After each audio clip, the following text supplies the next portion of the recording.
ॐ भद्रं कर्णेभिः शृणुयाम देवाः भद्रं पश्येमाक्षभिर्यजत्राः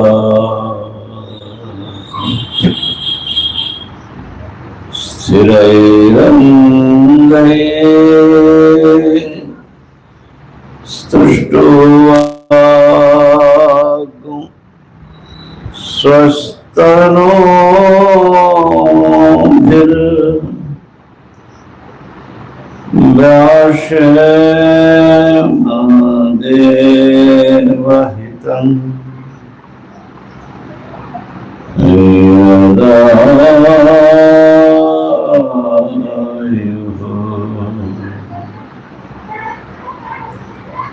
ओम शांति शांति शांति।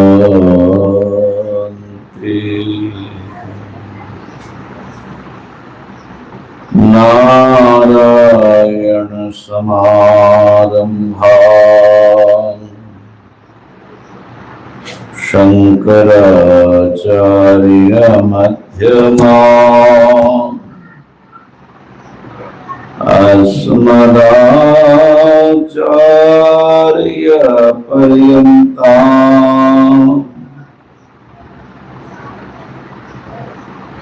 वन्दे गुरु परंपरा।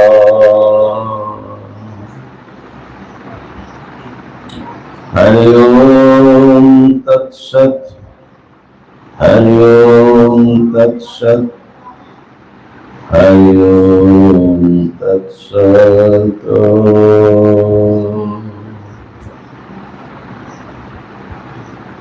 हरि ओम हरि ओम हरि ओम। मांडुक्य उपनिषद कारिका सहित शांकर भाष्य का अध्ययन हम लोगों ने कल पूर्ण किया और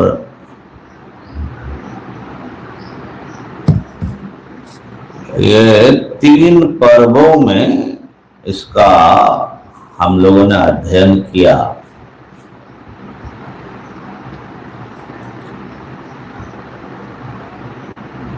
पहला मांडुक्य उपनिषद के जो मूल 12 मंत्र हैं, उन 12 मंत्रों पर, मूल मंत्रों पर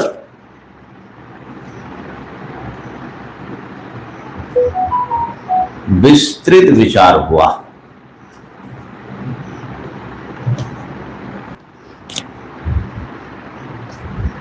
एक 140 प्रवचनों की वो श्रृंखला थी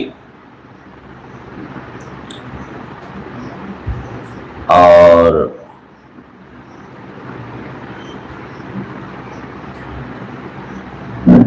खूब गहनता से मांडुक्य के मूल मंत्रों का मंथन हुआ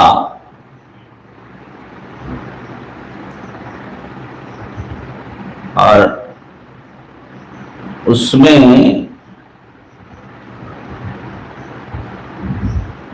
अपूर्वता बहुत थी।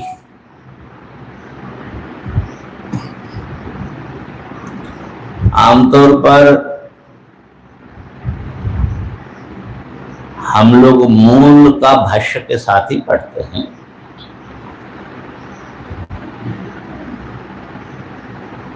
ऐसे भी जब मूल मंत्र पढ़ा तब भी स्थान स्थान पर भाष्यकार का ही सहारा लिया, परंतु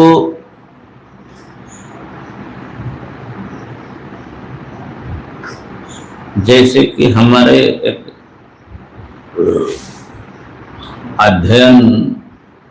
अध्यापन का एक प्रक्रिया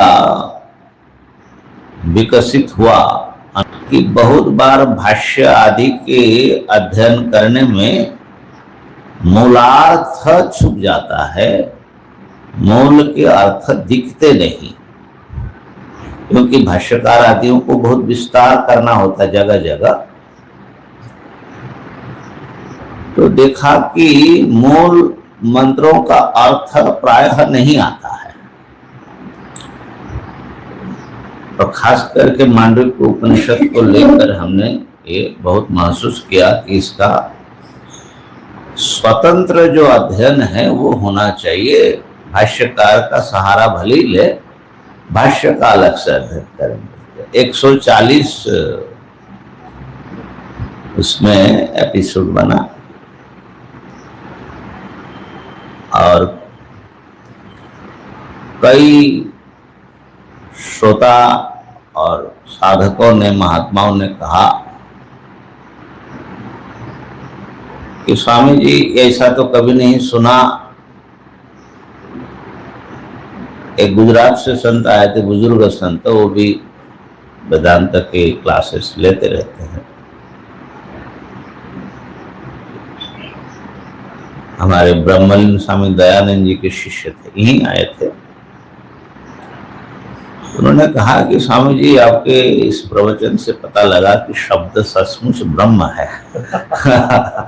माने मूल के एक एक शब्द से पूरी बातें निकल रही है, और होना भी चाहिए, क्योंकि भाष्यकार आदियों ने जो बातें कही मूल के शब्द से निकाल करके बताया, कारिकाकार ने जो बात कही शब्द पकड़ करके बताया। तो इसलिए ये जो मूल कारिका और भाष्य, बल्कि आनंदगिरी आदि की संगति है, ये शब्द से जुड़ी हुई है, मूल के शब्द से। तो ये बात थी। और भगवत इच्छा होगी तो उसका एक ग्रंथ के रूप में, ओंकार द्वितीय पर्व के रूप में वो आ सकता है। उसके बाद फिर हम लोगों ने भाष्य के साथ पूरा मांडुक्य उपनिषद का अध्ययन किया, और फिर तीसरे प्रयास में कारिका सहित, भाष्य सहित, कारिका सहित मूल मंत्रों का अध्ययन हुआ। इस प्रकार से आगम प्रकरण, वैतथ्य प्रकरण, अद्वैत प्रकरण और अभी अलात शांति प्रकरण पूर्ण हुआ। बीच बीच में दूसरे सब ब्रह्म विचार के विभिन्न आयामों को भी हम लोग आविष्कार करते थे। तो उससे जो है मांडव्य के ये अध्ययन थोड़ा लंबा हो गया, मेरे ख्याल से लगभग 3 साल ना 2 साल होगा, 3 साल। अच्छा, तो ये थोड़ा लंबा हो गया। तो जो भी हो, परमात्मा की कृपा से मांडव्य उपनिषद कारिका भाष्य सहित संपूर्ण हुआ। इसका बड़ा संतोष है।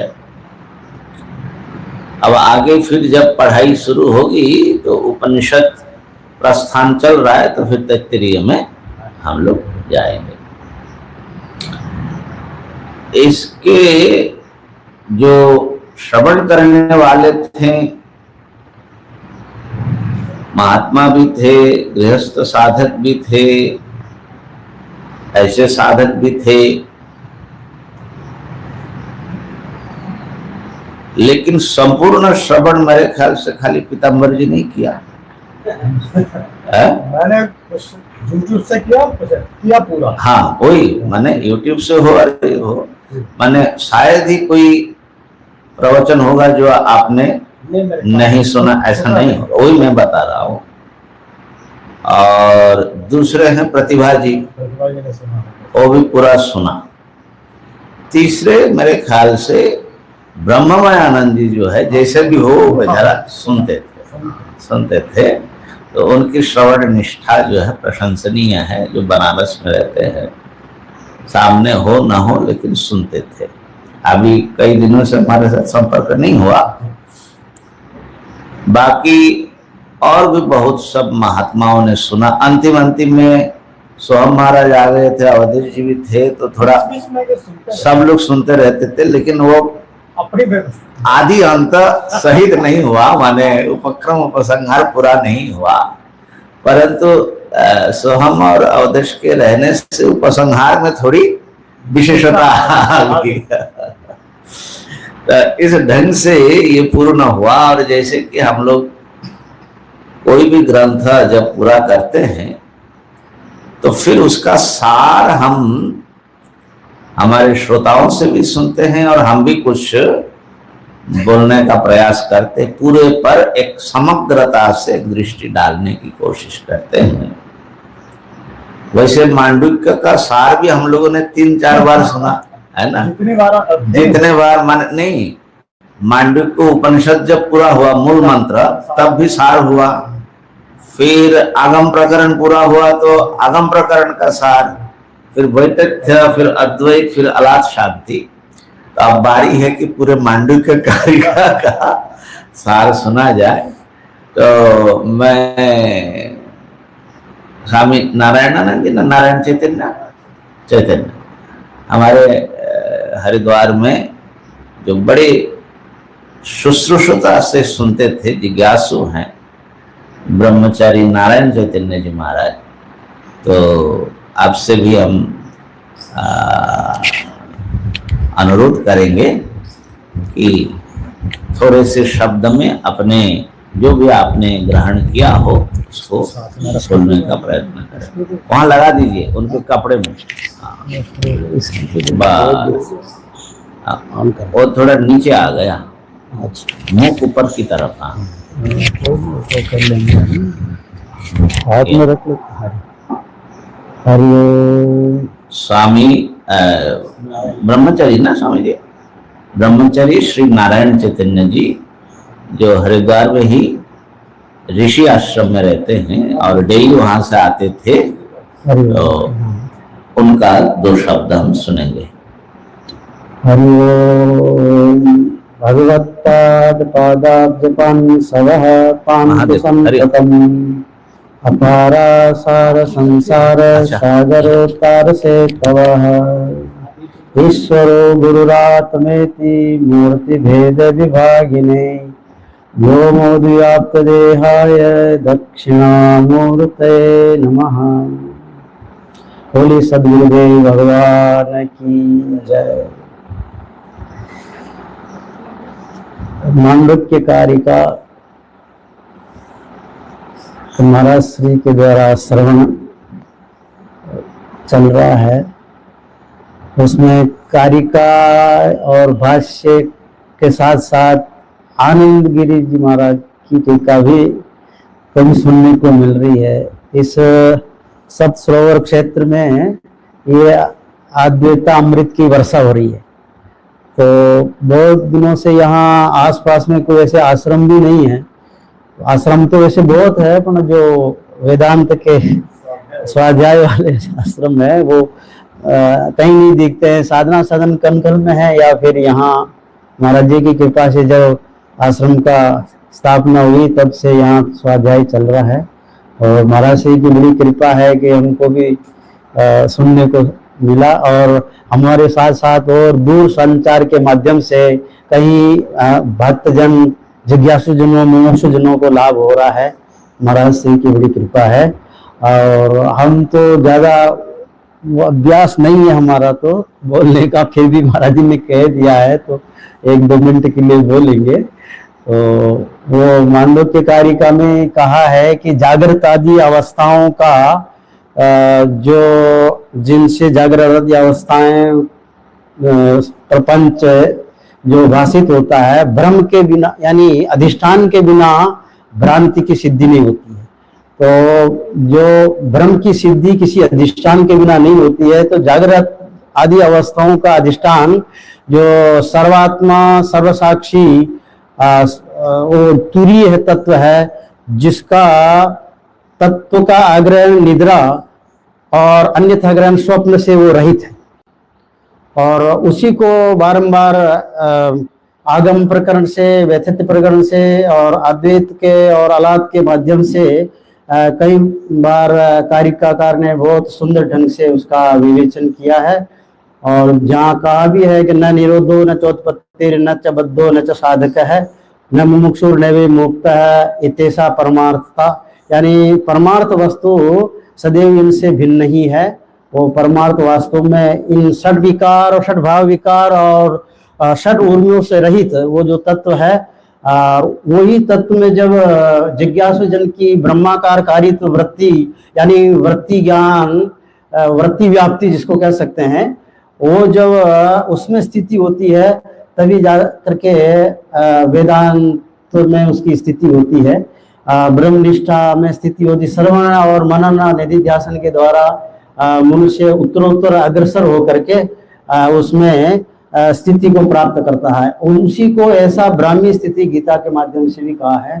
तो हम ये कहेंगे कि अस्ति नास्तिवाद जो जितने भी वाद है, चाहे वो सद्वाद हो, असद्वाद हो, शून्यवाद हो और विज्ञानवाद हो, सबका निराकरण करके कारिकाकार ने अजातवाद की ही स्थापना की ही। तो ये इसी में उनका तात्पर्य था। बोले सदगुरुदेव भगवान की जय। चलो मेरा अभ्यास नहीं है तो बता दिया कि अजातवाद ही सार है। अच्छा बताया। हरिओम हरिओम हरिओम। नारायण नारायण नारायण नारायण। मुझे आज सुबह एक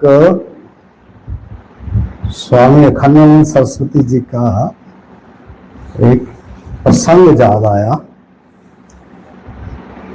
वो कहते हैं कि उन्होंने मालवीय जी को श्रीमद् भागवत महापुराण सुनाया और उन्होंने बड़े प्रेम से उसे सुना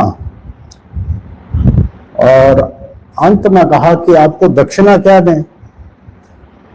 तो कहा ऐसा करना कि कोई भी काम शुरू करने से पहले 4 बार नारायण नारायण नारायण नारायण शब्द का उच्चारण करना।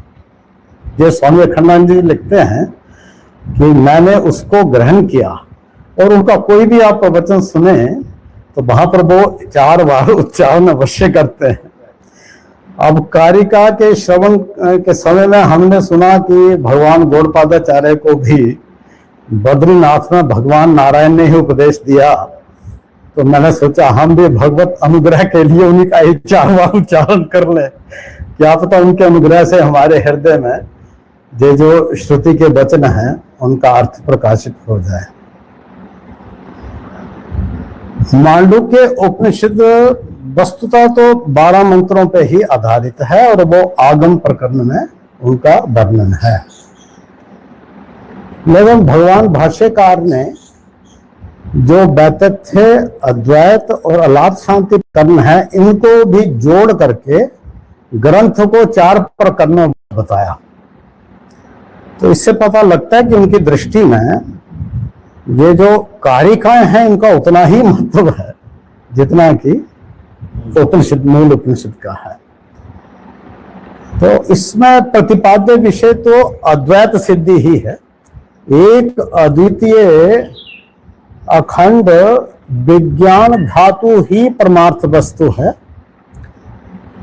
और उसमें जो कुछ भी अन्यथा प्रतीत होता है वो सब का सब मिथ्या है। उस अद्वैत के प्रतिपादन में ही असल में इस पूरे ग्रंथ का उसी में ही प्रवृत्ति देखी जाती है। अच्छा, ये हमारा सिद्धांत भी है कि हमारे अनुभव में जो कुछ भी दुख, जन्म, मृत्यु इत्यादि आते हैं वो सब अविद्याकृत कार्यक्रम संघात में आत्मबुद्धि होने से अपने स्वरूप के ज्ञान के कारण ही हैं। और जो सबको मान्य है कि अविद्या की निवृत्ति तो ज्ञान से ही होगी। उस ज्ञान का प्रतिपादन इस श्रुति में बड़े ही और कारिकाओं में बड़े ही विचित्र ढंग से किया गया। और मैं समझता हूँ कि स्वामी जी की अपार अनुग्रह हम पर था कि हमें कुछ आत्म तत्व के बारे में कुछ कुछ समझ बढ़ी और जगत के मिथ्यात्व का भी कुछ कुछ आभास कहें, एहसास कहें, होने लगा। अब जहां तक तो मूल मंत्रों का प्रश्न है, तो पहले मंत्र में ओंकार को सर्वरूप बतलाया, दूसरे में ब्रह्म को सर्वरूप बतला करके ओंकार और ब्रह्म की एकता सिद्ध करी। और वो ब्रह्म कहीं प्रोक्ष ना रह जाए, इसलिए उसको एम आत्मा कह करके प्रत्यक्ष रूप से उसका निर्देश किया। तो भाष्यकार उसमें लिखते हैं कि असल में ओंकार की और ब्रह्म की एकता का प्रतिपादन करने का उद्देश्य है कि इन दोनों का जुगपत परित्याग करके इनसे विलक्षण जो परमार्थ वस्तु है उसकी प्रतिपत्ति हो सके।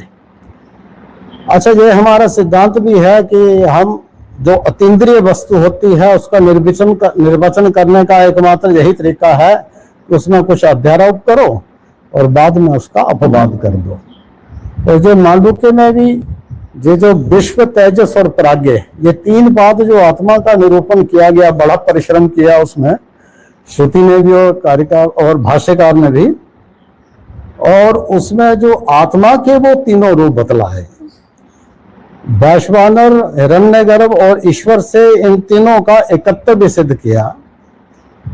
और बाद में कहा कि ब्रह्म रूप से जो सत्य होने पर भी अपने रूप से मिथ्या है, इसलिए उनका निषेध करके ही जो परमार्थ वस्तु है उसकी प्रतिपत्ति हो सकती है।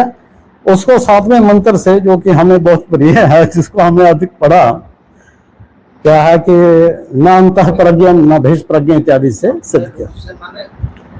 हाँ, औपाधिक रूप से, यानी जिस रूप में वो प्रतीत होते हैं उन रूप से मिथ्या होने पर भी, जबकि ब्रह्म रूप से वो सत्य है, तो अपने रूप से यानी उन रूपों से वो मिथ्या है। तो ये बात जो है, इनका निषेध फिर 7वें मंत्र में, न अंतः प्रज्ञम न बहिष प्रज्ञम न उभता प्रज्ञम न प्रज्ञान घम न प्रज्ञम न प्रज्ञम अदिष्टम अव्यवहारम लक्ष्यम अचिंत्यम अव्यपदेशम एक आत्म प्रत्यसारम प्रपंचोपशमम शांतम शिवम अद्वैतम चतुर्थम मन्यते स आत्मा स विज्ञे। ये हमने याद किया था जब आपने मूल ये उपनिषद पढ़ाया, तो आपने कहा 12 ही मंत्र भाई, इनको याद करो। तो हमने क्या किया कि 12 बोला तो याद हुए नहीं, लेकिन हमने पहले 7 के ऊपर काफी जोर दिया कि ये याद हो जाए। और ये मंत्र जो है, इससे जो स्पष्ट होता है कि इन समस्त उपाधिक रूपों का निषेध करके और जो समस्त उपाधियों से विनिर्मुक्त अद्वितीय वस्तु है, जो परमार्थ वस्तु है, उसका ज्ञान ही जहां पर अभिमत है, अभिष्ट है। और जो श्रुति में आया कि तदेव विदित्वाति मृत्यु मेति, वो उसी ज्ञान से ही मृत्यु का अतिक्रमण हम कर सकते हैं। तो ये तो हो गई मूल ग्रंथ की बात। कारिकाओं में स्वामी जी आगम प्रकरण में 29 कारिकाएं हैं, टोटल 215 कारिकाएं हैं। और 29 कारिकाओं में से मुझे 3 कारिकाएं बहुत इंपॉर्टेंट लगती हैं। एक का तो इन्होंने जिक्र भी किया, अन्यथा ग्रहणता सपनो निद्रा तत्व अजानता विपर्यासे तयोखीन तुर्यम पदम अश्मते। तो जहां कारिका कारण में असल में हमारे जो जागृत, स्वप्न और सुषुप्ति, ये 3 अवस्थाएं हैं, उनको 2 कोटि में डाला। जागृत और स्वप्न को उन्होंने स्वप्न में डाला और सुषुप्ति को, जो अग्रहण की अवस्था है, उसको उन्होंने उसमें डाला। तो ये जो बात है ये असल में वैतथ्य प्रकरण में बड़े अच्छे तरीके से कि स्वप्न कैसे मिथ्या है ये सिद्ध किया गया।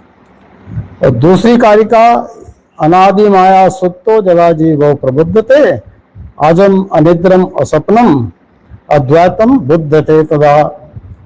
अब अनादि माया से जब जगेगा तो हमने जब भी आपसे ये इस कारिका को सुना श्रवण किया और ऐसे भी विचार होता रहा तो ये बात बार बार निकल के आई कि महाराज सोया हुआ व्यक्ति जगेगा कैसे।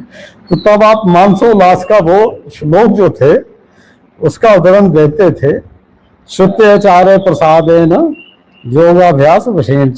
यानी 4 कृपाएं जो वहां पर कही गई हैं, एक तो श्रुति की कृपा चाहिए, एक आचार्य का अनुग्रह चाहिए, आत्म कृपा, और चौथा ईश्वर अनुग्रह। इनसे ही व्यक्ति जग सकता है।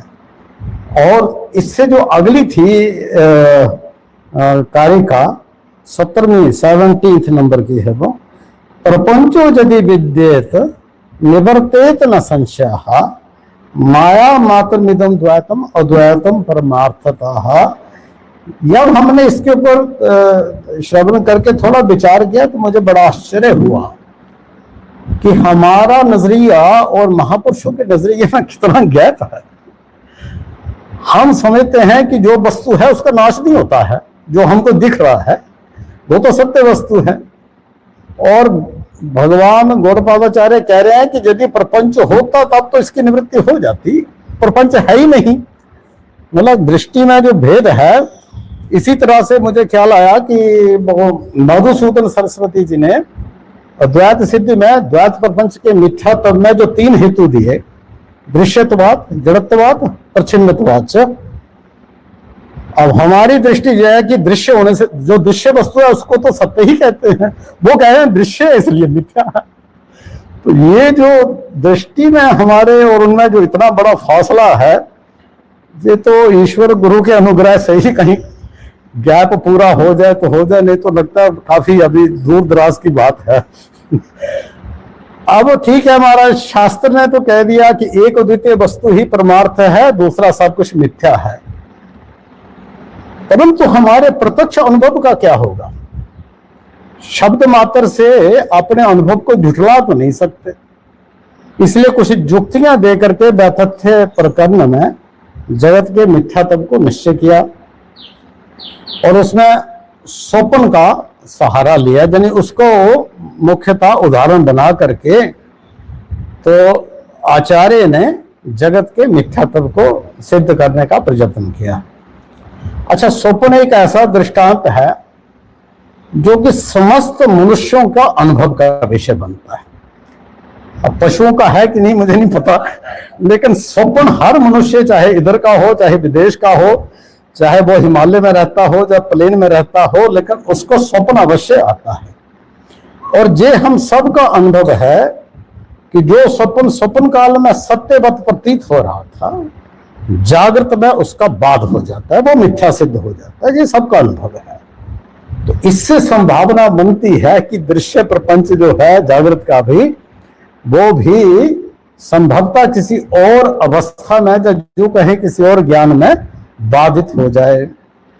तो आचार्य ने जहां पर 3-4 युक्तियां बतलाई। एक बतलाया कि स्वप्न जो है वो अपने अंतस्थ में दिखता है।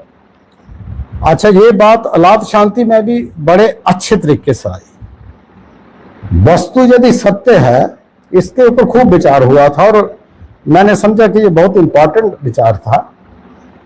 वस्तु यदि सत्य है तो वो अपने देश में होगी। इसमें घट और मृतिका का हमने उचित देश होना चाहिए उसका। तो घट मृतिका का जहां पर विचार हुआ था कि घट जो है मृतिका से बाहर यदि देश में होता तब तो उसको हम सत्य कहते, लेकिन मृतिका के देश के बाहर तो उसका कोई वो भासता ही नहीं है, उसकी प्रतीति भी मृतिका के देश में ही होती है। तो यदि वस्तु किसी अन्य वस्तु में दिख रही है तो वो निश्चय ही मिथ्या है। तो जैसे कि दर्पण में विश्व दिखता है पर दिखने पर भी वस्तुता होता नहीं है, वैसे ही ये सारा जगत जो है ये जिस परमार्थ वस्तु में दिखता है, उस परमार्थ ने सबको अपने जगह अपने से परिपूर्ण करके रखा है, तो उसमें तो कोई छिद्र है ही नहीं कि ये जगत उसमें घुस सके। इसलिए इसके अस्तित्व का निराकरण इस दृष्टि से करने की बहुत अच्छी संभावना बन जाती है। तो काल की भी है, आधे घंटे के स्वप्न में हम 2-4 वर्ष का जीवन देख लेते हैं, और दूसरा यह है कि किसी अन्य देश में जाकर के देखने का तो प्रश्न ही नहीं है। ये बात भी सिद्ध होगी। प्रयोजन स्वप्रयोजनता का भी बात हो जाता है। जागृत की वस्तुएं जागृत में ही प्रयोजन रखती हैं, सपने में उनका बात हो जाता है। तो ये जो पूर्व पक्ष के हेतु थे उनका भी निराकरण कर दिया और बतला दिया कि भाई स्वप्न तद्वत दिखे, सतवत दिखने पर भी जागृत के बाद वो जैसे बाधित होता। इन नियमों को अब हम जागृत में अगर लगाएं तो अधिष्ठान में कोई सिद्ध ना होने से अधिष्ठान में भाषण वाला जगत मिथ्या सिद्ध होगा, और देश काल भी अधिष्ठान में कल्पित ही है, इसलिए उसकी भी सत्ता स्वीकार नहीं की जा सकती। ये बात वहां पर भी लागू हो जाती है। इस स्वप्रयोजनता के ऊपर मुझे याद आया, वो विचार सागर में एक आया कि आपस में समसत्ता जिनकी, लखी साधक बाधकता तिनकी। तो अब जैसे सपने में प्यास लगी है तो जागृत का लोटे का पानी आपकी प्यास दूर नहीं कर सकता, वहां पर प्रतिभाषिक जल ही चाहिए। तो इसी प्रकार से जागृत में जो व्यवहारिक हमको आवश्यकता है वो व्यवहारिक वस्तुओं से सिद्ध होती हैं, प्रातिभाषिक से नहीं। इसलिए स्वप्रयोजनता वस्तु की सिद्धि में हेतु नहीं हो सकता, ये बात वहां पर सिद्ध हो गई। तो उसमें फिर एक बड़ी इंपॉर्टेंट कार्य का ये आगे ना निरोधो ना चुत्पत्ति, स्वामी जी ने उसका जिक्र कर दिया। और ये मुझे लगा कि हमारे बस का तो नहीं है, लेकिन जब ज्ञान होता है तो फिर यही अनुभूति होती है कि ऐसा एव परमार्थता, ना कोई साधक है, ना कोई बद्ध है, ना कोई उत्पत्ति हुई, ना उसका उपसंहार है, ना कोई मोक्षु है, ना ही मोक्ष है, एक परमार्थ वस्तु ही है। तो इस प्रकार से द्वैत का असल में ये जो एक हेतु और बतलाया था इसमें, वो क्या था कि आदो अंते च जन्म नास्ति, हाँ वर्तमान जो तत्व था। ये कारिका अलाद शांति प्रकरण में भी आई और इधर भी आई, वैतथ्य प्रकरण में भी आई। और मुझे इसमें छाया लग रही थी वो अपने श्रीमद् भागवत के परमार्थ दर्शन वाले परमार्थ निरूपण अध्याय में, यही एकादश स्कंद में भगवान ने उद्धव जी को एक श्लोक में कहा, ना जत पुरस्तात् जन ना पश्चात मध्यम च तद ना व्यपदेश मात्रम भूतम प्रसिद्धम परेण यत यत ते तत् तत्स्यात् इति मे मनीषा। उद्धव, जो वस्तु पहले नहीं थी, जो बाद में नहीं होती, वो बीच में भी नहीं है, क्योंकि जो वस्तु जिससे बनती है और जिससे प्रकाशित होती है वही उसका स्वरूप होता है। ये मेरा निश्चित मत है, जो भगवान श्री कृष्ण ने कहा। ये बिल्कुल कारिका उसके साथ बिल्कुल मेल खा रही थी।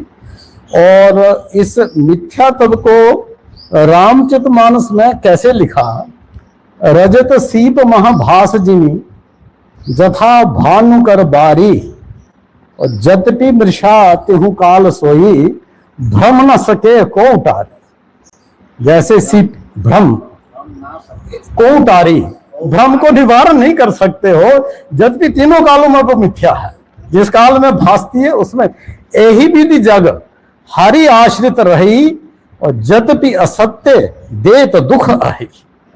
ये जगत भी परमात्मा के, स्वामी जी अभी बता रहे थे ना, अधिष्ठान के में जो अध्यस्त पदार्थ है, ऐसे ही जो सारा नाम रूपात्मिक प्रपंच जो है, एक वो अद्वितीय अधिष्ठान स्वरूप ब्रह्म में ऐसे ही भासता है जैसे रज्जु में सर्प, सीपी में चांदी इत्यादि की है। और उसका उदाहरण स्वामी जी देते हैं, गोस्वामी जी देते हैं, जिमी सपने सिर काटे कोई और बिन जागे ना दूरी दुख होई। तो ये हमारी यही स्थिति है महाराज, इस स्वप्न से आपके अनुग्रह से जग जाए तो जग जाए, नहीं तो मुश्किल लगता है। अब ठीक है महाराज, जगत मिथ्या हो गया तो अद्वैत सिद्ध हो गया, कहाँ सिद्ध तो हो गया, पर कुछ प्रश्न रह जाते हैं। यदि एक द्वितीय वस्तु ही है तो ये जो प्रतिकर्म व्यवस्था है, प्राणियों के जो जन्मों के विविध शरीरों की विचित्रता, उनके सुख दुख की विचित्रता, ये कैसे संभव होगी? तो उसके लिए कारकाकार ने आकाश का दृष्टांत लेकर के समझाया कि जैसे महाकाश एक निर्वैव और अखंड रूप से ही है, परंतु घट आदि की उपाधि से जैसे अनेक घटाकाशों की उत्पत्ति हो जाती है, वैसे ही कार्यक्रम संघात के निमित्त से एक अखंड वस्तु भिन्न भिन्न रूप से दिखती है। ये बात दिखलाई। तो वहां पर एक प्रश्न बड़ा उठता है, ये प्रश्न बहुत लोग करते हैं कि यदि एक ही आत्मा है तो एक के सुख से सब सुखी क्यों नहीं, एक के ज्ञान से सबका ज्ञान निवृत्त क्यों नहीं हो जाता। तो कारकाकार ने बतलाया कि 10 घट हो, एक में धूल हो, दूसरे में जल हो, तीसरे में धुआं हो, तो उनका संक्रमण नहीं होता है, आकाश एक ही है। इसी प्रकार से जो अंतःकरण के धर्म हैं वो तो अंतःकरण विशिष्ट नहीं रहेंगे, आत्मा के एकत्व के निमित्त से उनका संक्रमण नहीं हो सकता। ये मुझे लगा कि ये बड़ी भारी युक्ति है। असल में हमारी भ्रांति यही है कि हम अंतःकरण के धर्मों का जो आत्मा में अज्ञान से अध्यारोप हो रहा है उसे हम आत्मा का धर्म मान लेते हैं और फिर ये प्रश्न उठने शुरू हो जाते हैं। तो इसमें जैसे रज्जु में प्रतीयमान सर्प से रज्जु का किंचित भी स्पर्श या संबंध संसर्ग नहीं होता है, वैसे ही अद्वितीय अधिष्ठान स्वरूप ब्रह्म में प्रतीत होने वाले नाम रूप आत्मिक प्रपंच का किंचित भी स्पर्श नहीं होता है। जिस महापुरुष की दृष्टि में वो अधिष्ठान दिख गया, साक्षात्कार हो गया, उसको भगवान गौड़पादाचार्य ने स्पर्श योग नाम से कह दिया। स्पर्श वे योगा क्या है, दुर्दर्शन सर्व जोगी भी ही। ये योगियों के लिए क्यों दुर्धर्ष है स्पर्श योग, क्योंकि ये आत्म सत्य का साक्षात्कार से ही होने वाला है।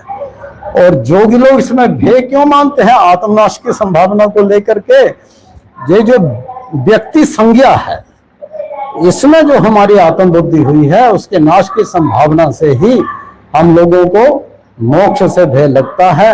अच्छा, इसमें एक अद्वैत प्रकरण में एक और बड़ी बात आई, वो क्या थी कि आत्म सत्य के द्वारा तो अद्वैत जो है वो सिद्ध हुआ, मतलब साक्षात्कार से अद्वैत में निष्ठा होगी, और फिर जो द्वैत प्रपंच जो है वो सर्वथा बाधित हो गया। उन्होंने एक कारिका में ये कहा कि ये सारा द्वैत मनोमय है और मन के अमनी भाव हो जाने पर ये द्वैत प्रपंच जो है जिसका भान नहीं रहता। और मन के अमनी भावना में दो हेतु, दो मतलब प्रक्रिया बतलाई। एक तो आत्म सत्य के साक्षात्कार से है, वो तो स्पर्श योग वाला हो गया, और जिसका उसमें अधिकार नहीं बन रहा है उसके लिए योग की बात आ गई। ये जो निरोध इत्यादि के द्वारा चित्त का निरोध करके, जो वृत्तियों का निरोध करके जो जगत का भान होता है उसका जिक्र आ गया। तो मुझे लगा कि योग को हमारे सिद्धांत में उपाय के रूप में स्वीकार किया गया। अब स्वामी जी रह गया अलात शांति प्रकरण, जो कि अभी पिछले 1.5 महीने में हमने इसका अध्ययन अध्यापन किया। इसमें तो मुख्यतः हम आपसे ही सुनेंगे, लेकिन इसमें 2 बातें हैं। एक तो यह है जहां पर कारिकाकार ने जो प्रक्रिया अपनाई है वो बड़ी विचित्र है। अपने सिद्धांत को सिद्ध करने के लिए उन्होंने दूसरे के सिद्धांतों को जो युक्तियां थी उनको स्वीकार करते हुए और उनके निष्कर्ष का बाध करते हुए, निष्कर्ष को काटते हुए उन्होंने अपने सिद्धांत को स्वतः ही सिद्ध कर दिया।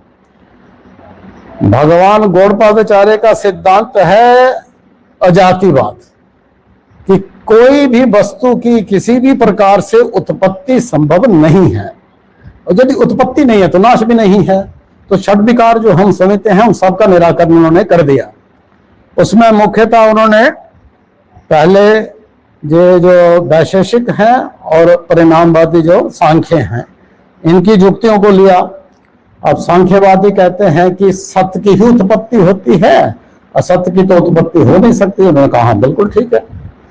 और वैशेषिक कहते हैं कि सत्य पहले से उत्पन्न है, उसकी उत्पत्ति कौन सी होगी, असत्य की ही उत्पत्ति होनी चाहिए। उन्होंने कहा ये भी ठीक है, लेकिन निष्कर्ष आप गलत निकाल रहे हो। निष्कर्ष ये है कि ना सत की उत्पत्ति होती है ना असत की होती है, वस्तुतः उत्पत्ति हुई ही नहीं है।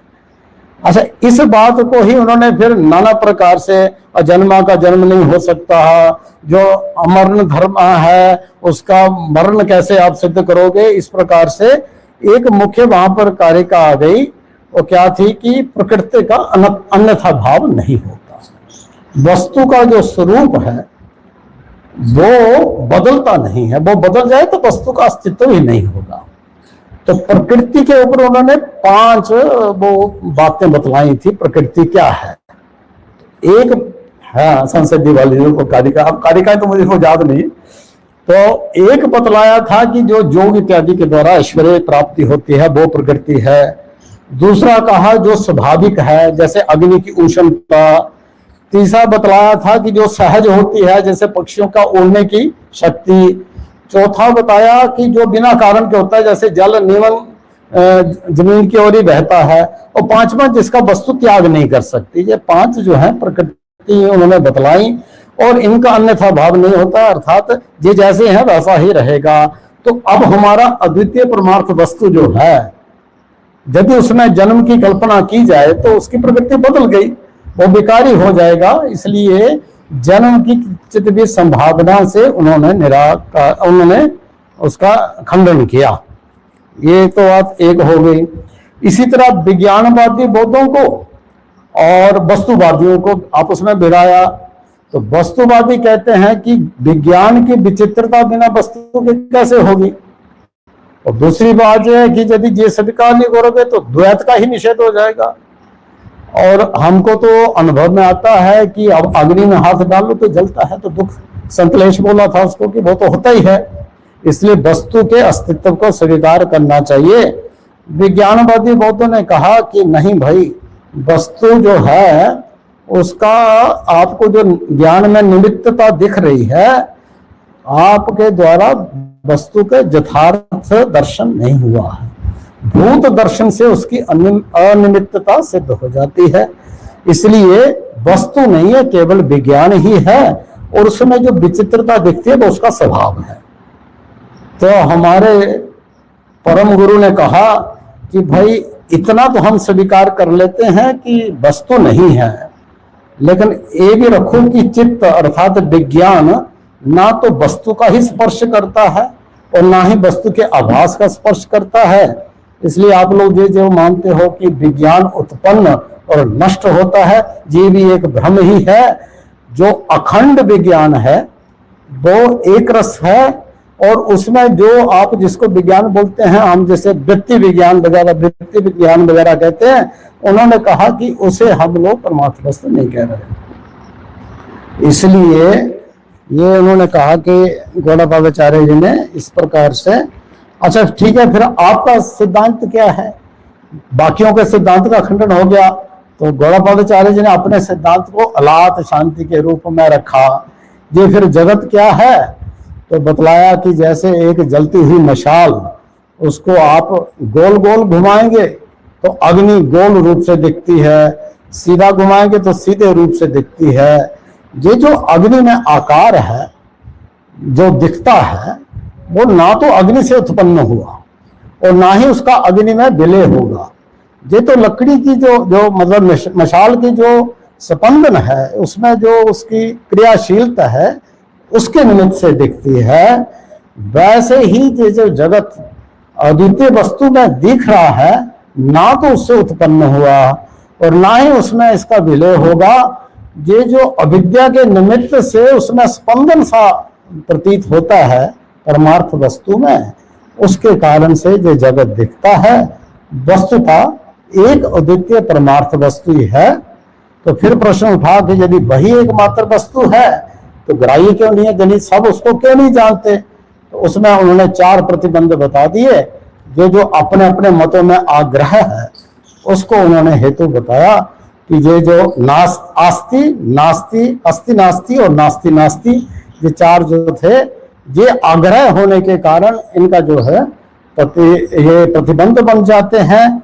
और उन्हीं में ही जिनका द्वेषपूर्वक अपने मत के मंडन में और दूसरे के खंडन में जिनकी प्रवृत्ति होती है, वो उस परमार्थ वस्तु को असल में ना उसकी अवधारणा बना सकते हैं, ना ही उनको इसका साक्षात्कार होता है। एक बात और बताई थी उन्होंने, असल में इसमें बहुत कुछ बातें हैं।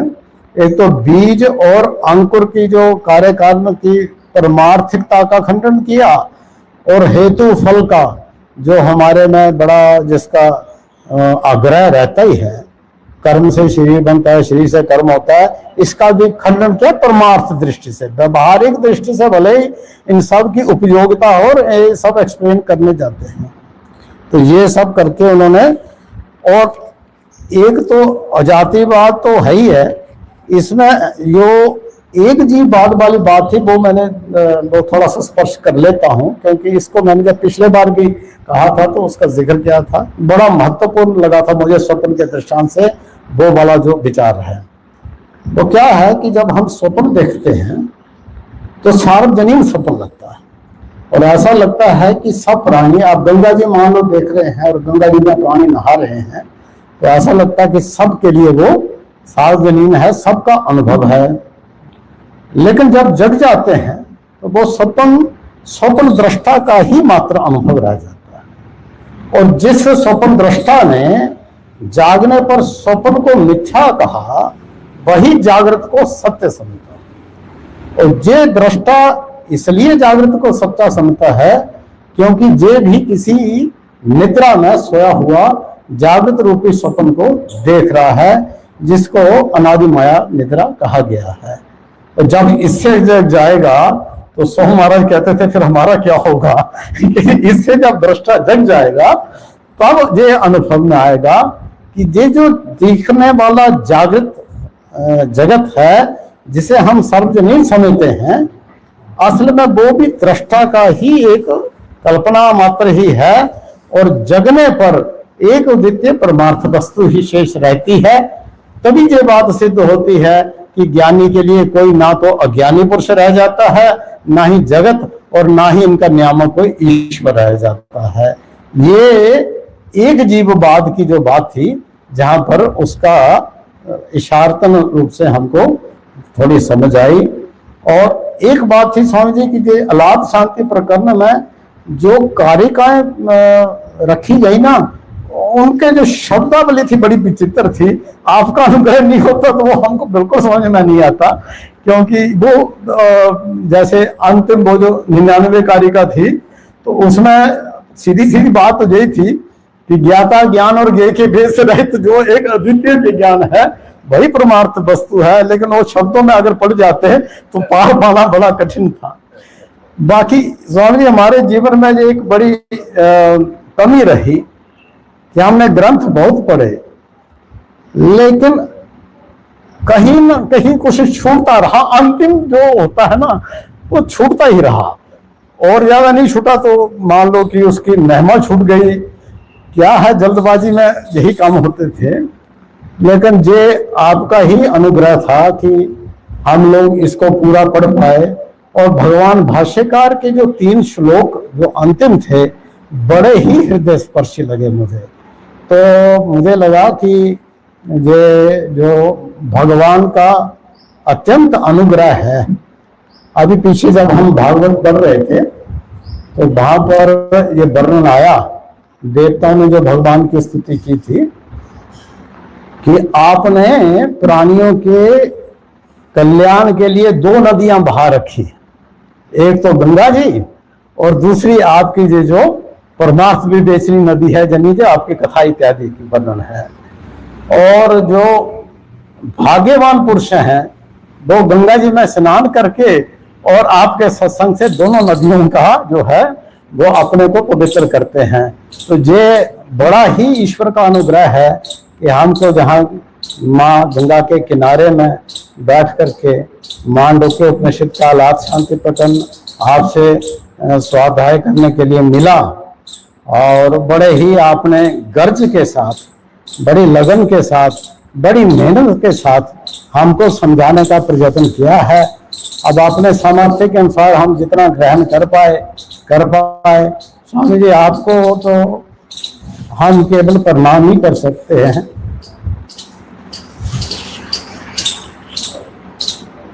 हरि पर जाते जाते रुक गए ना। अब अभी चले जाने वाले थे, 2 बार टिकट की कैंसिल किया और गाड़ी का सामने बैठ कर बहुत अच्छा